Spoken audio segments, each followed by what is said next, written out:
Hello dear students, I am your teacher Dolly Das. I welcome you all to my e-Kaksha classes. Dear students, today we are going to discuss the remaining question answers of your chapter number 5, Louis Pasta. So dear students, let's start. So moramor satro satri hokol, aji ami alochona korim 14 number prashna. So 14 number question amak ki koise sawa hasun. So 14 number question ase, read the definition given below. Koise je given below. Tolot dia definition to suasun. Porhasun. A proverb is a well-known phrase or sentence that gives advice or says something that is generally true. Koise je ei je proverb, a proverb is a well-known phrase or sentence. Koise je proverb eta khub well-known mane horbojonito hokolue jane teniko dhonor ek bakyo that gives advice or says something jie advice poramorkho diye ba kiba eta koy aru jitu koy heitu hosarasor ki hoy true mane hosa hoy. ঠিক আছে এনেকুৱা proverb হৈছে এনেকুৱা এটা বাক্য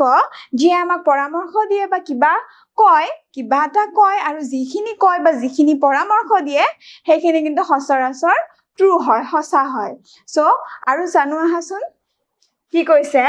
some examples of proverbs are proverbৰ example কিছুমান আমাক দিছে চাও আহাচোন absence makes the heart grow fonder koise je absence makes the heart grow fonder so yat koise je অনুপস্থিতিয়ে আমার মনত আৰু কি কৰে প্ৰেমৰ উদ্ভৱ কৰে বা প্ৰেমৰ সৃষ্টি কৰে হয় না so an apple a day keeps the doctor away আৰু দিনত এটা এপল খালে কি বুলি কোৱা হয় ডক্টৰক দূৰত ৰখা হয় মানে আমি বেমাৰৰ পৰা বাচি থাকিব পাৰো so next কি কৈছে সোৱা The most important function of proverbs is to teach people good morals. Aru koise je proverbor ataitko ullekjogyo karjo hoise manuhok noitik shikkha dia. Manuhok moral ki good morals bhal noitik shikkha dia. They often contain advice with the purpose of teaching wisdom to common people. Koise je they often contain advice aru ei proverb homuhot hosarasor ki thake poramorkho thake with the purpose of teaching wisdom to common people. Ki লক্ষ্য থাকে এই পৰামৰ্শবোৰ এই লক্ষ্যৰে যাতে সাধাৰণ মানুহসকলে কি পায় সাধাৰণ মানুহসকলক কি কৰিব পাৰি টিচিং উইজডম জ্ঞান দিব পাৰি সাধাৰণ মানুহসকলক জ্ঞান দিয়াৰ উদ্দেশ্যৰে এই proverb সমূহত আমাক পৰামৰ্শ দিয়া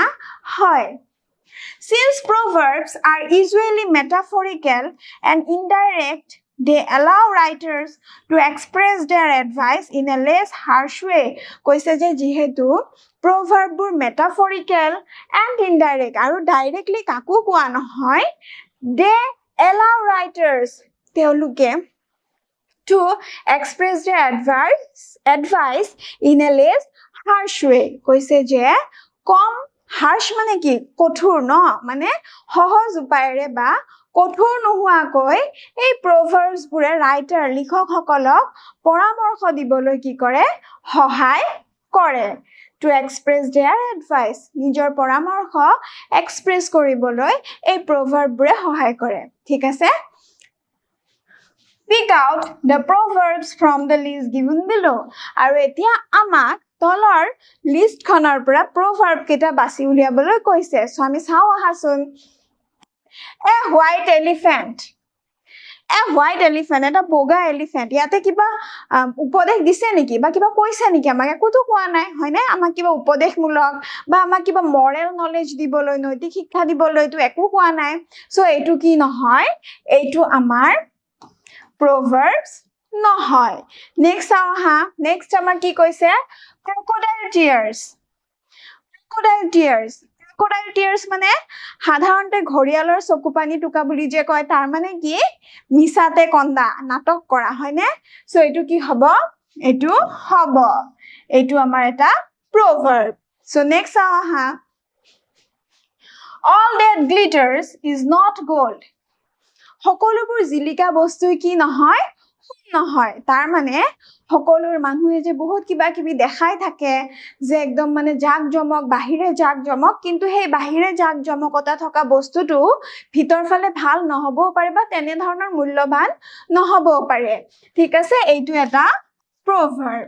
next আহাচোন every cloud has a silver lining মানে সকলো মেঘৰে silver lining এটা থাকে মানে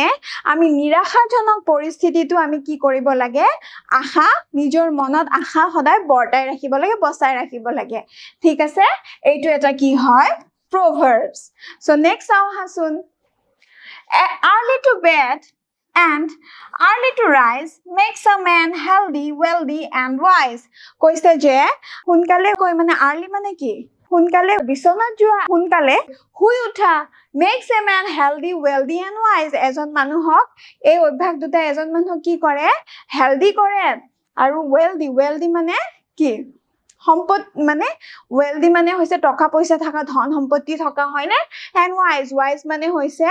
কি জ্ঞানী কৰে হয়নে হয় সো এটো আমাৰ কি হয় proverb ইয়াত আমাক advice দিয়া হৈছে ঠিক আছে সো নেক্সট কি আছে a black sheep ইয়াতে আমাক কিবা advice দিছে জানো এটা sheepৰ কথাহে কৈছে যে এটা black sheep সো এটো আমাৰ proverb নহয় সো আমাক নেক্সট কি কৈছে চাও হাসুন কি কৈছে ইয়াত আমাক যে now read the lesson carefully কৈছে যে এতিয়া খুব যতনেৰে lesson to পঢ়া পাঠটো পঢ়া then using the text as the basis in groups discuss and prepare a speech on the following proverb কৈছে যে using the text as basis text মানে তোমালকৰ পাঠটোক মূল হিচাপে লৈ পেলাই কি কৰিছে in groups discuss and prepare a speech গ্ৰুপত তোমালকক আলোচনা কৰিব দিছে আৰু এটা স্পিচ ৰেডি কৰিবলৈ কৈছে on the following proverb a proverb to ওপৰত কি কৰিবলৈ কৈছে এটা স্পিচ বক্তব্য এটা ৰেডি কৰিবলৈ প্ৰস্তুত কৰিবলৈ কৈছে so proverb to কি দিয়া আছে proverb to দিছে prevention is better than cure কৈছে যে প্ৰতিৰোধ কৰাটো নিৰাময় কৰাতকৈ কি বেছি better মানে বেছি ভাল প্ৰতিৰোধ কৰাটো নিৰাময় কৰাতকৈ বেছি ভাল হয়নে সো আমি এই proverbটো কি কৰিব লাগে এই proverbটোৰ ওপৰত এটা স্পিচ ৰেডি কৰিব লাগে বক্তব্য এটা ৰেডি কৰিব লাগে সো মই তোমালোকৰ বাবে কিছুমান পইণ্টস লৈ আহিছো এই পইণ্টসমূহ এই proverbটোৰ লগত জড়িত পইণ্ট কেইটামান লৈ আহিছো এই পইণ্টসমূহ ইউজ কৰি তোমালোকে কি কৰিব পৰা নিজৰ স্পিচটো প্ৰস্তুত কৰিব পাৰিবা সো আমি পইণ্টসমূহ পঢ়োৱা হাসুন Prevention is better than cure is a proverb which advises us that staying safe is better than suffering later. কৈছে যে এই যে prevention is better than cure এই proverbটো কি বুজাইছে জানানে ই আমাক পৰামৰ্শ দিছে যে staying safe is better than suffering later কৈছে যে নিজে সুস্থ বা সুৰক্ষিত হৈ থকাটো পিছত ভুগাতকৈ বেছি ভাল next point লিখিছো we can prevent ourselves from falling sick by taking proper care of our health আৰু আমি নিজৰ শৰীৰৰ যত্ন লৈ নিজৰ স্বাস্থ্যৰ ভাল যত্ন লৈ আমি কি কৰিব পাৰো নিজকে বেমাৰী হোৱাৰ পৰা কি কৰিব পাৰো প্ৰিভেন্ট কৰিব পাৰো হয়নে when we take proper precautions cure is not required যেতিয়া আমি proper precautions লওঁ মানে আগতে আমি নিজকে সেফ কৰি ৰাখো তেতিয়া আমাক cure মানে নিৰাময় বা চিকিৎসাৰ প্ৰয়োজন নহয় we should immediately consult the doctor if we having any kind of health issues আৰু আমাৰ যদি কোনো ধৰণৰ health issue হৈ থাকে স্বাস্থ্যজনিত কিবা মানে আমাৰ সমস্যা হৈ থাকে তেতিয়া আমি কি কৰিব লাগে অতি সোনকালে ডক্টৰৰ পৰামৰ্শ ল'ব লাগে The act of avoiding health issues may lead to serious problems later আৰু এনেকৈ যদি আমি নিজৰ স্বাস্থ্যজনিত সমস্যাসমূহক কি কৰি থাকো এভয়েড কৰি থাকো তেতিয়া আমি পিছলৈ গৈ কি কৰিব লাগিব বেছিকৈ ভুগিব লাগিব সিৰিয়াস প্ৰবলেম কিছুমান আমাৰ হ'ব পাৰে হেকাৰণে কি কোৱা হয় যে প্ৰিভেনশন ইজ বেটাৰ দেন কিউৰ সো মৰমৰ ছাত্ৰ ছাত্ৰী সকল তোমালোকে এই পইণ্ট কেইটা ইউজ কৰি পেলাই নিজৰ বক্তব্যটো ৰেডি কৰিবা ঠিক আছে So dear students, this is for today. We'll meet you in my next videos. Thank you for watching. Till then, bye-bye.